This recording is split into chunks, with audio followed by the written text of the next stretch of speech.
you have extensively used DOS interrupts, right? So what is this DOS interrupts do? Carry out class between them. Yeah. First of all, let's understand what is an interrupt. What is an interrupt?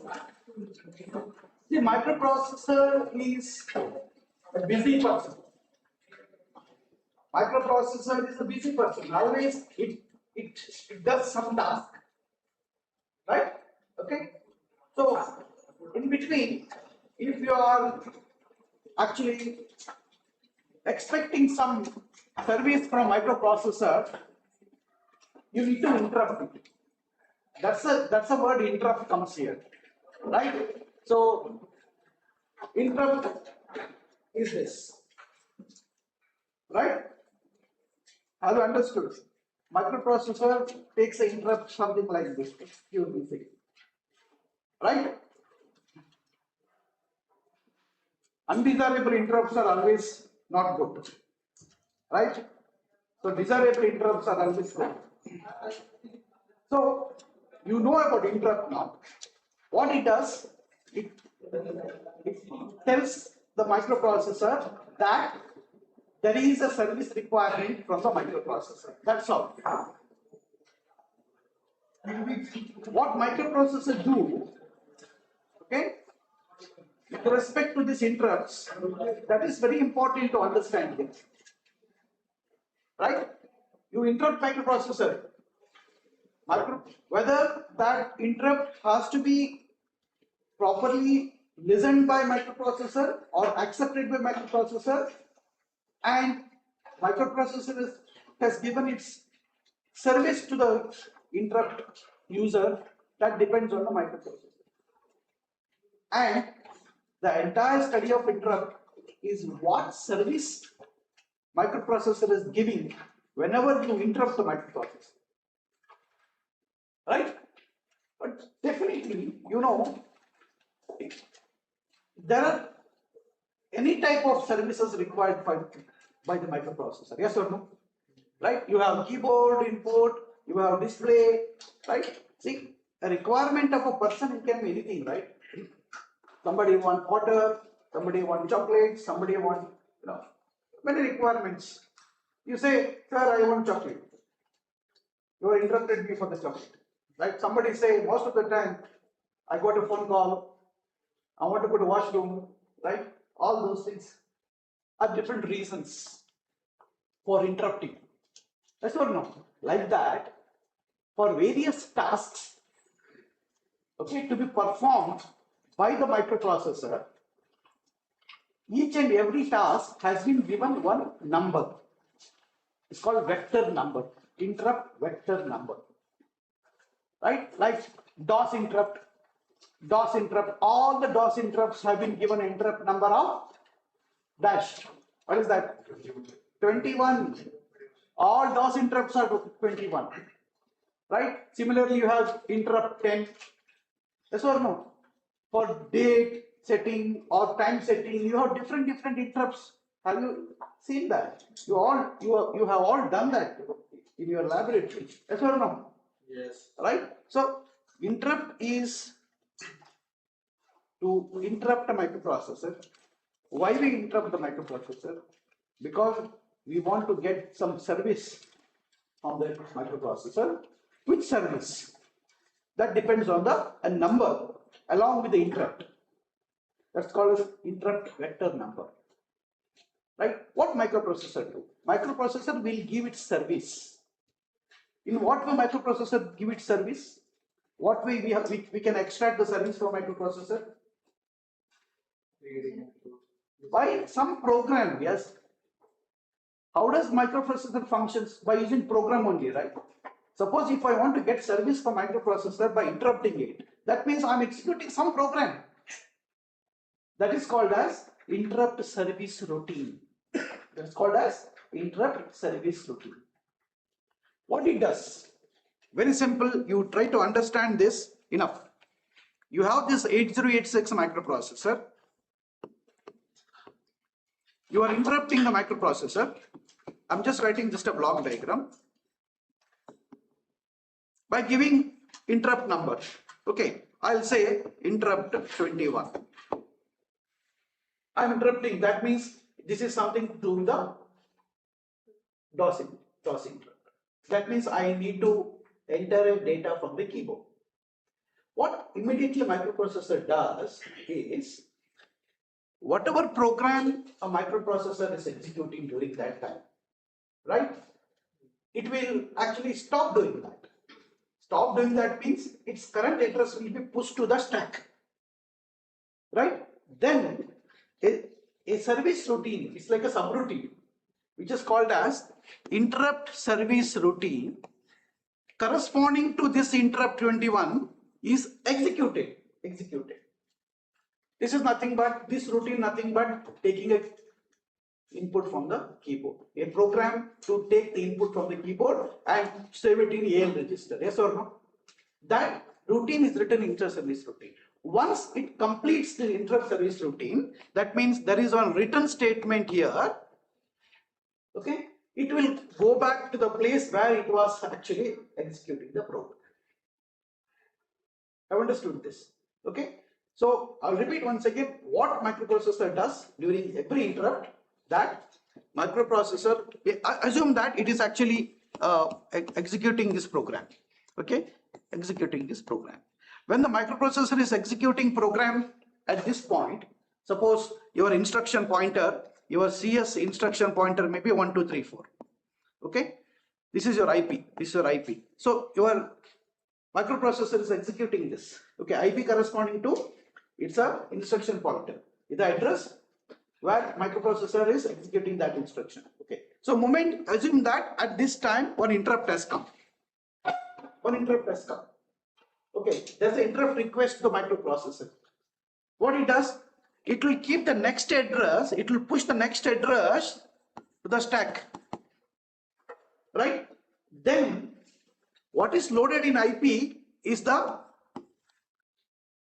IP of this interrupt service routine. Microprocessor will start executing this interrupt service routine, for which the service is asked, right? So once interrupt service routine is done, okay, definitely whenever there is a subroutine, there's a return statement. Yes or no? You all know about it, right? Once return statement is executed, it will pop the address which it is pushed into the stack and then start executing from the next instruction. You have already done this in the program, right? Yes or no? Yes or no? Yes, sir. Right? You have done move AH comma 01 interrupt 21H, right?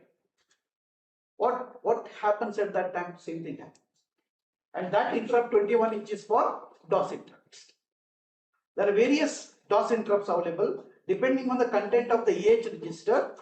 Okay, you will have different functions of the DOS interrupts.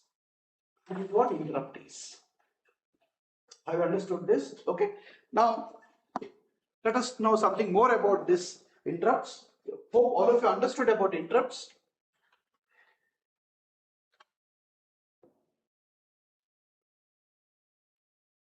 Okay. If you understood about interrupt and role of interrupts, I told you one of the example I told you because keyboard interrupt, because you all know about keyboard interrupt. Okay. So what are different types of interrupts available in the 8086 microprocessor? These interrupts are divided into two categories. Okay, two categories. One is hardware interrupt. Okay, another one is software interrupt. What is this hardware interrupt and software interrupt? Very easy to understand. What is hardware interrupt and what is software interrupt? Okay, in 8086 microprocessor, you have two pins. Can you see here? Three pins, totally three pins corresponding to interrupt. One is non-maskable interrupt, another one is interrupt pin, another one is interrupt acknowledgement pin. Right? There are three pins corresponding to interrupts only in 8086 microprocessor. right? There is non-maskable interrupt, INTR pin, interrupt pin, and interrupt acknowledgement pin. We have already discussed about these pins in brief. Okay, the function of these pins are nothing but interrupting microprocessor. Okay, see here, non-maskable interrupt. Non-maskable interrupt. What is a non-maskable interrupt? This is an external input applied, which is called as non-maskable interrupt. See, this non-maskable interrupt is something which cannot be masked. What is this masking? See, whenever you interrupt a microprocessor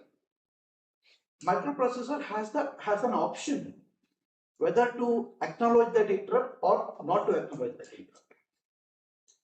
It's left to microprocessor, right?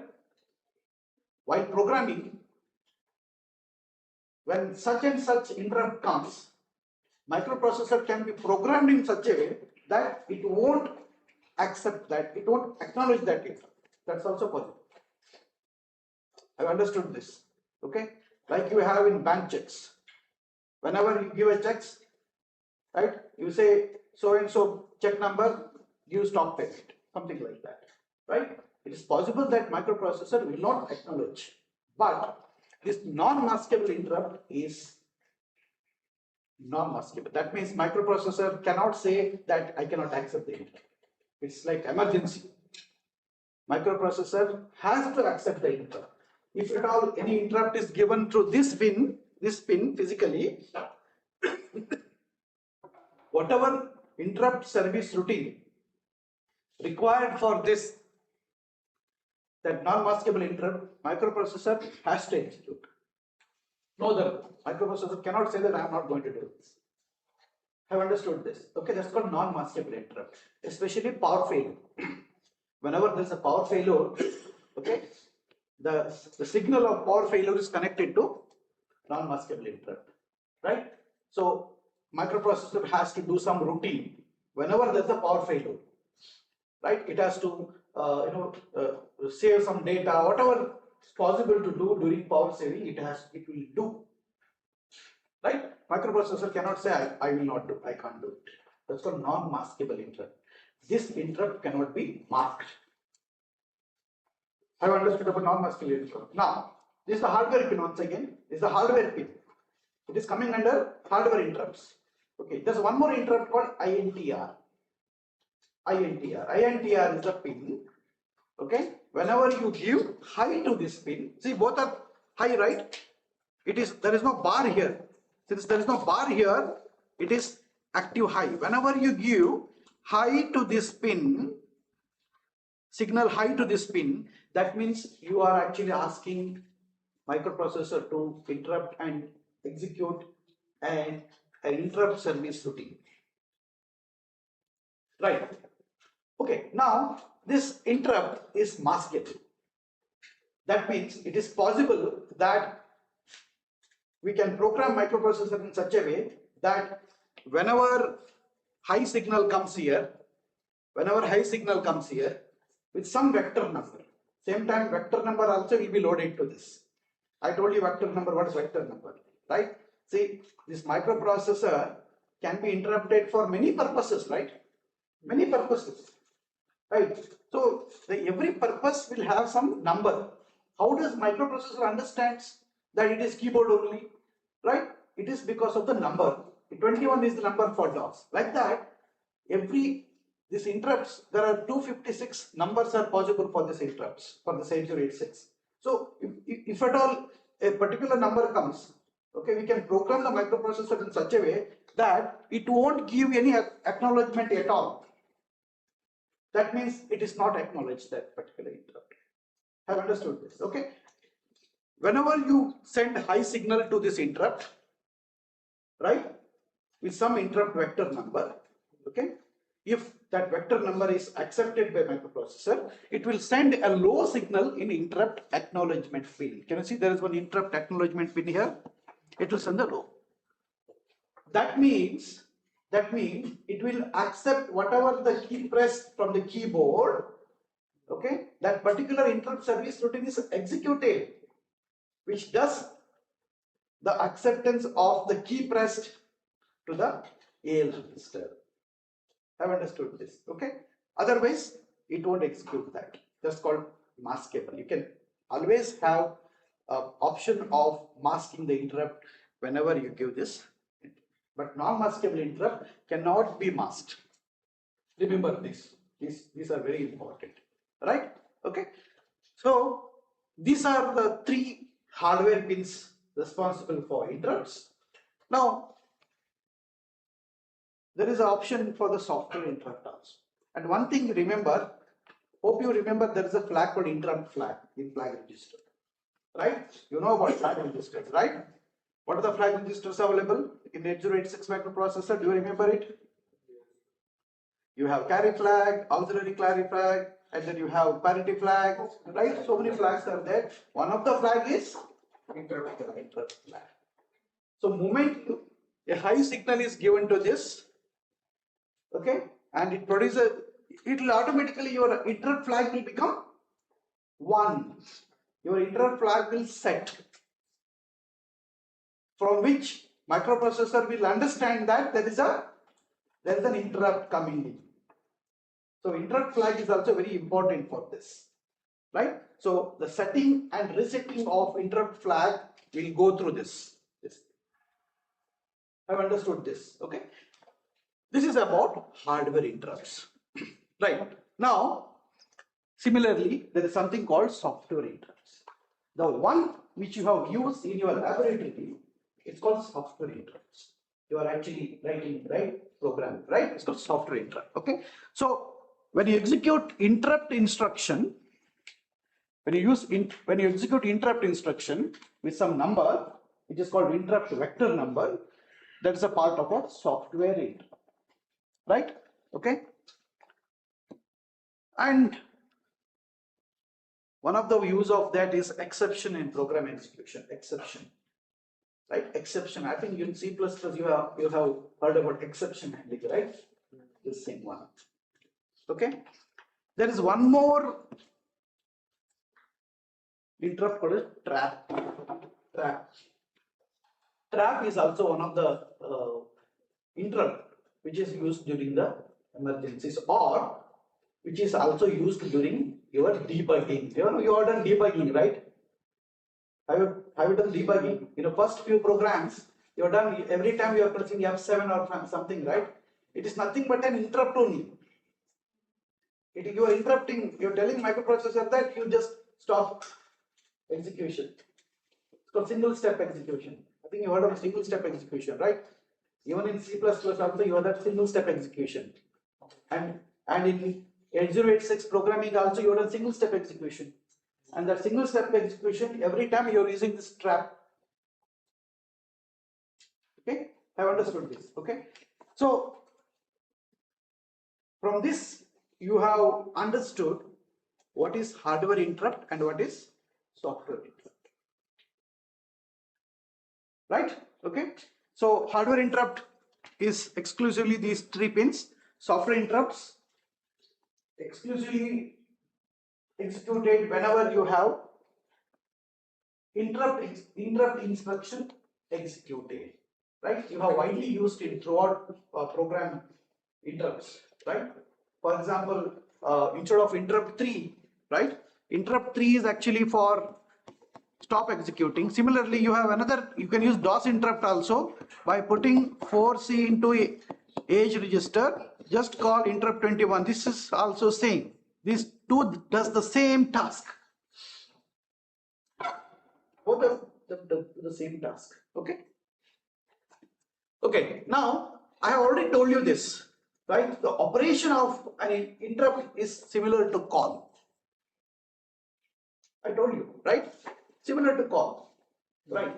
So you are actually telling the microprocessor, interrupting the microprocessor, and then microprocessor will execute one subroutine during that time, which is called interrupt service subroutine. It's called ISR, interrupt service routine. It does a similar task of a call instruction, but their call is not an interrupt. It's a sequential execution. But here it is an interrupt. Have you understood this? Okay. Every interrupt actually has some tasks to do. Otherwise, why you interrupt? Right? That's why it is similar to call. Okay. What it does? Processor first pushes the flags. Right? It pushes the flag. What pushes the flag? Whatever the flag register content before the interrupt, it will push it to the stack. Right? Now, immediately, see here, immediately your trap flag and interrupt flag is cleared. Tell me why it is we need to clear that. Once microprocessor comes to know that it is interrupted, interrupt flag will become 1, right? Right? And after that, it will make the interrupt flag 0. Why? Because for the next, because if interrupt flag is 1, microprocessor will not take any other interrupts. We cannot actually afford to keep that interrupt flag permanently 1. Right? So it takes the interrupt, okay, it considers it, immediately it does interrupt flag 0, so that for the next interrupt it's ready for the next interrupt. That's the purpose of this. I've understood this. Okay, that's why your trap flag and interrupt flag is clear. Next, the processor pushes the current CS component onto the stack. See here, I told you, current code segment and instruction pointer, it will be more pushed to the stack. Okay, then it branches to the interrupt service routine. Have you understood this? Is it not same thing is happening in call instruction? Yes or no? Right? Imagine that you are executing this instruction. For example, move AX, BX. Okay, move say AL, BL. Some instruction you are using move SI, 0, okay, 0. Now suddenly you have interrupt 21H, move AH, 01H. Right? Now see here, your microprocessor is executing this statement. It will have some CS and IP, yes or no? Come on. Right? Now, when the microprocessor is executing this instruction, interrupt 21H, the CS and IP of this instruction will be stored in the stack. Right? Tell me why it should be stored in the stack. So that we can continue from the same. Exactly. See, moment in microprocessor executes interrupt 21H, it has to serve the corresponding interrupt service routine, right? Yes or no? Right? So microprocessor will now execute the instructions corresponding to the interrupt service routine of this interrupt 21H. That CS and IP is different from this. Once that service routine is executed, it has to come and execute from next instruction, yes or no? It has to execute this. For example, if we have AL, 02H, it has to come and execute this after returning from here. How does it remember that? Stack. It will pop the instruction, the previous IP, previous CS and IP, and then that will be loaded to IP, and it will actually start executing from the next instruction. Same process happens in call instructions also. You all know about it. Okay. So this is what happens when the microprocessor is interrupted. It's very easy to remember. Now, what is this interrupt vector table? I told you that the interrupt, all the interrupts are having its number. Okay, see here, interrupt number, interrupt 00H, interrupt 01H, right? Interrupt FFH, right? Okay, all these are interrupts. There are how many interrupts? Tell me, interrupt FF means how much? Come on, in decimal you tell me.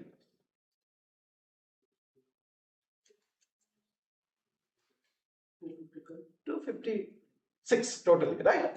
FF is 255, correct. We are starting from 0, 0. That means how many interrupts possible? How many interrupts possible in 8086? 256 interrupts possible, starting from 0 to 255. Right? There are 256 types of interrupt, and these interrupts are all given a number. All these are given number. Right? And also,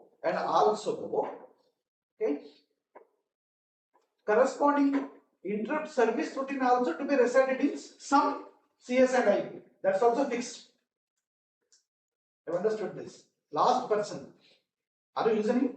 Yes, sir, I understood. Close your laptop. Close your laptop. Okay. The corresponding CS and IP for every vector number is also reserved, is also fixed. For example, take interrupt 00. For interrupt 00, see, always you will have a physical address, right? For all the interrupt here, for all the interrupts here, it has got corresponding interrupt service routine. It's required, right? Yes or no? Yes. All these interrupts, it has. Why you are in between disturbing this class when you are interrupting it? Otherwise, don't come. Huh? 2 minutes of You should finish everything and sit, my dear. Huh? While watching movie, you sit 3 hours, right? 1.5 hours you sit. Huh? intermission. Go, go.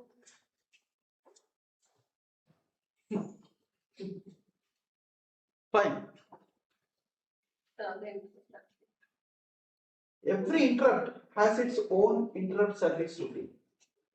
And those interrupt service routine is stored in some port segment and some IP, yes or no? Correct.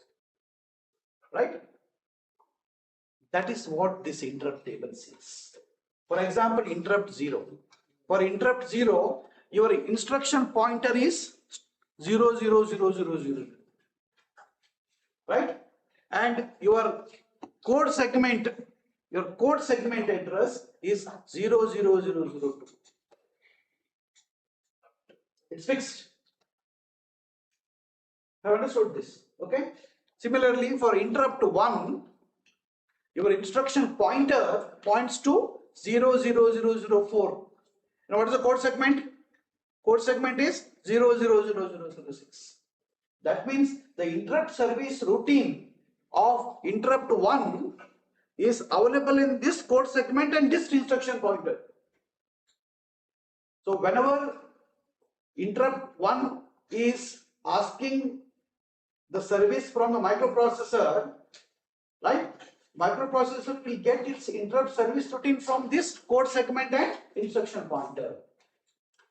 So every interrupts have got its own interrupt, right? Now, when you come to this last interrupt FFH, its corresponding IP is 003FCH. Corresponding code segment is 003FEH.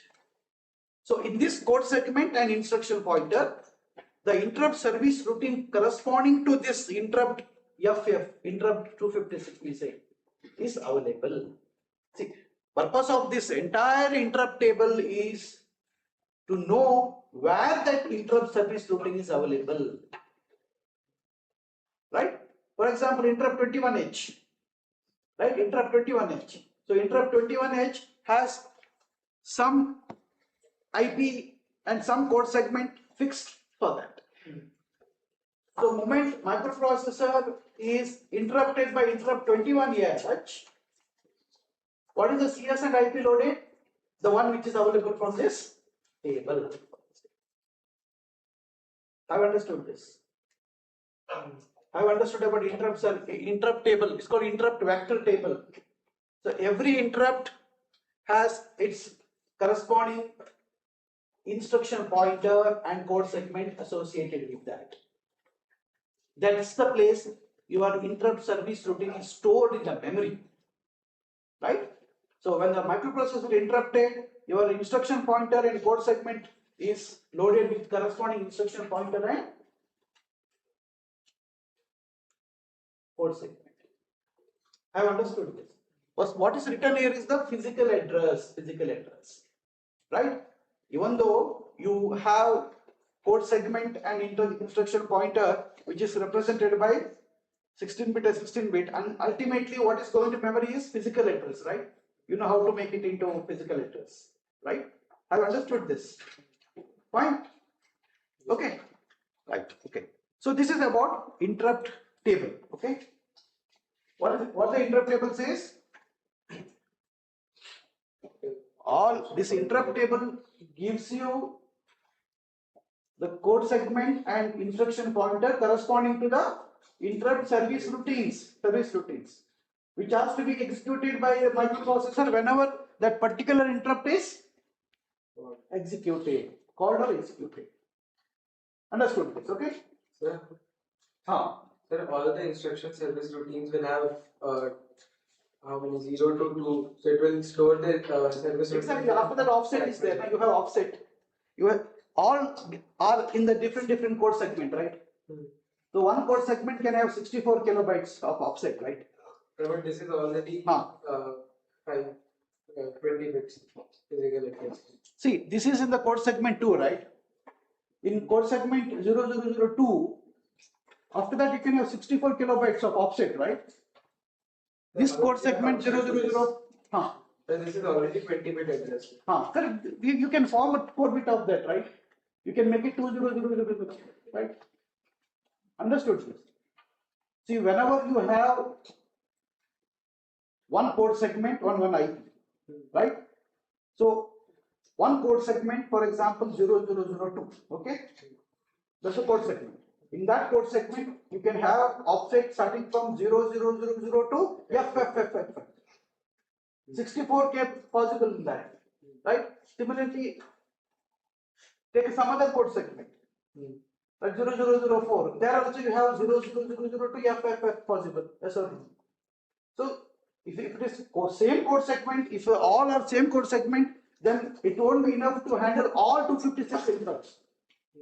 I have understood this. It is available in different code segments. So you have enough space to write your interrupt service routines. Right? This is where your interrupt service routines are stored. According to this, have you understood this? Fine? Okay. Okay, this is what is vector number? Okay, I told you already about the vector number. You have interrupt 0, 1, 2, 3, 4, 5, 6, 7, 8 till 250. Right? So you have only 256 possible interrupts. Okay. Then definitely these numbers it's like very important, right? Suppose if there is a number, say in UAE, okay, number 1 rate number, right? Is a big demand. Yes or no? Right? Number 2 rate number, big demand. Number 3 rate number, big demand. You all know about it, right? Okay. So like that, these vector numbers are all in big demand in microprocessor. Vector 0 reserved for some specific purpose. Vector 1 reserved for some specific purpose. Right? So vector numbers from 0 to 10 may be reserved by some people, some task. I've understood this. Okay? That's what the significance of vector number is. See, lowest 5 vectors, see here, are dedicated to specific interrupts. When I said that you have interrupts from 0 to 256, for 0 to 255, nothing is in your hand. You cannot take as you wish. Right? My dear, stop texting. Listen to me. Right? Fine. I can understand what you're doing. Right? Every student I can understand. We have that, micro, what you call it as observations. Right? I can say everybody what they are doing, but still we are quiet because we don't want to, any disturbance in the class. Right? Concentrate, which will help you. Okay. So every vector, as I said, that it has result. So vector 0 to some 5, see, lowest 5 means vector 0 to 4. Vector 0 to 4 is used for specific interrupts. We'll see what are those specific interrupts are. Okay. See, interrupt 5 to 31 reserved by Intel for complex processors. That means you can't use it. Intel has already put his flag out there. Say that, okay, I want this. Okay. Now, upper 224 interrupts, that is from 32 to 255, is available to use for hardware and software interrupts. See.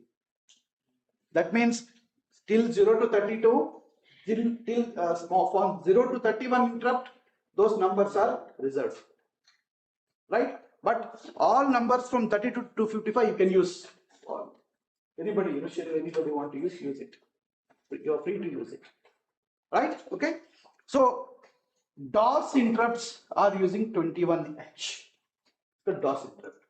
Right? All DOS operations, okay, disk operating system, DOS operations are making use of interrupt 21H.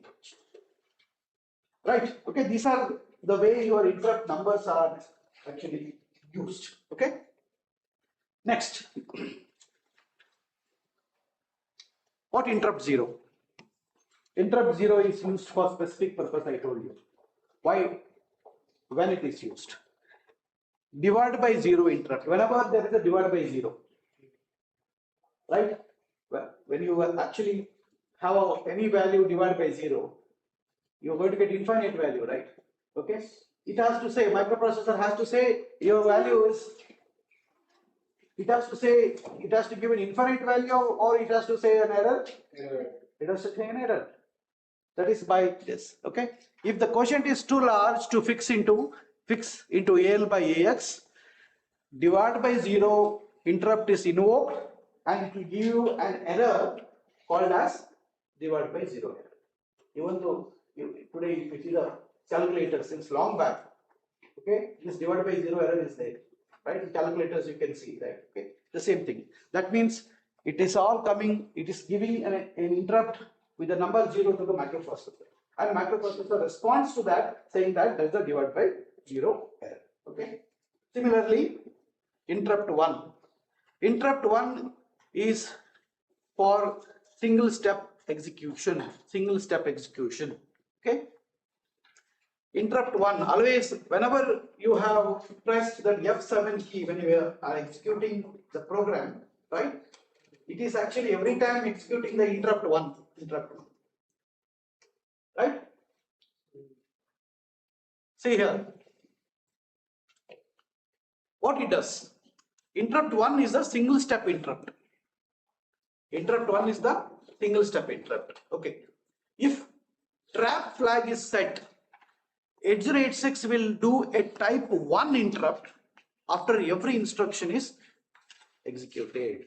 That means it will say microprocessor that don't do it. That's also an interrupt.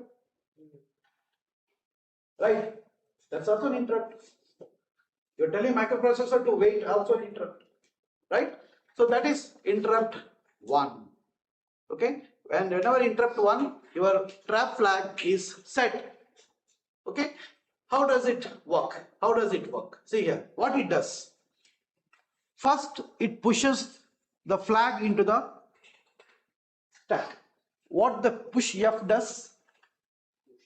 It pushes the flag into the. It also pushes the content of AX register into the flag. It also pushes content of AX into the flag. Whatever content of AX. Now, the stack pointer is moved to base pointer.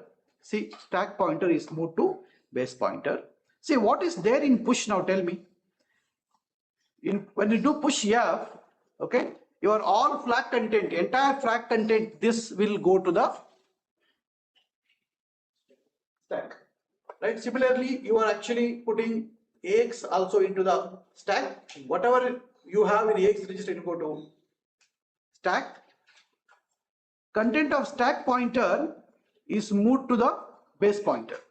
See here. Let us take an example. Okay. Assume that stack pointer is pointing to 3000. Fine. Right? Stack pointer is pointing to 3000. Okay. Now, moment you push flag, what happened? Stack pointer will be decremented by 2, right? Yes or no? I told you stack operation. Remember those stack operation. Stack pointer will be decremented by 2 and flash upper and higher bytes will be stored in this 2FFFE and 300. Yes or no? Right? Okay. Now you see here, it will just see, it will decrement the stack pointer by 2 and it will put this value. Yes or no? That's what I told you. Right? From the stack pointer. Okay.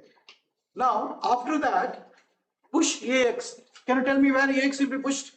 Once again, stack pointer will be decremented by 2 and it will put the AH and AL. Yes or no? AL will come here, AH will come here. Yes or no? All of you know about stack operation, right? I taught you stack operation, right? Now, you can see push AX. So, now what is the stack pointer here now? Right, you know where is the stack pointer? You know where is the stack pointer points to? Okay, after pushing AX, you know where the stack pointer pointing to, right? And you're going to put that into the base pointer. You're going to put that into the base pointer. I've understood this. Okay. Now, move the content of BP plus 2. Okay.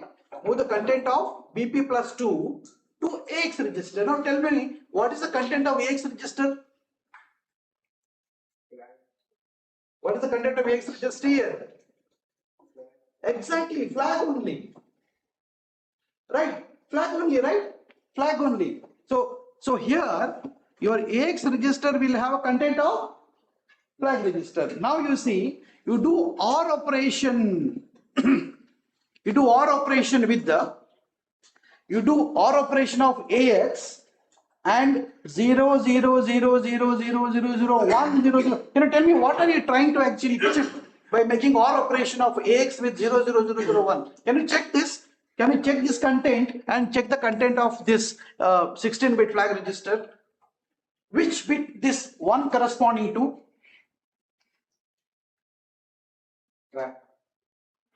You're checking this program from here to here is to check whether trap flag is set or not. So this OR operation AX, okay, will check that your trap flag is set. After that, put this content of the BP plus 2 into the AX register, then pop AX and pop flag. Right. The entire code from here to here is to check trap flag. To check trap flag, you do this exercise of writing program. You understood this? Okay. Now, if trap flag is set, it will go to it executes that corresponding instruction in interrupt service routine, which is to hold the processor until you get the next. Right? Okay. So we will continue this from this slide only in the next class. See, setting the trap. You are setting the trap here. Now tell me, this entire program, what it does is, this will set the trap flag. That's all. The purpose of running this program is to set the trap flag. I understood this. Okay. Right. See, interrupt 1 will make only your interrupt flag automatically to set. But trap flag will be set by executing this set of instructions. Right? See now, you see what exactly you're doing? You're trying to move this to X register, then you're doing pop X, AX, then you're doing pop, yeah. That means what will happen, tell me? Whatever content of that entire flag register with trap set will go to the flag register. That means you can see after execution of this program, even though trap flag is not set, it will be set. It will be set. Have you understood this? Okay. So this is what it does for interrupt 1. Okay. So we'll continue from this class. I'm just recording this. We can see.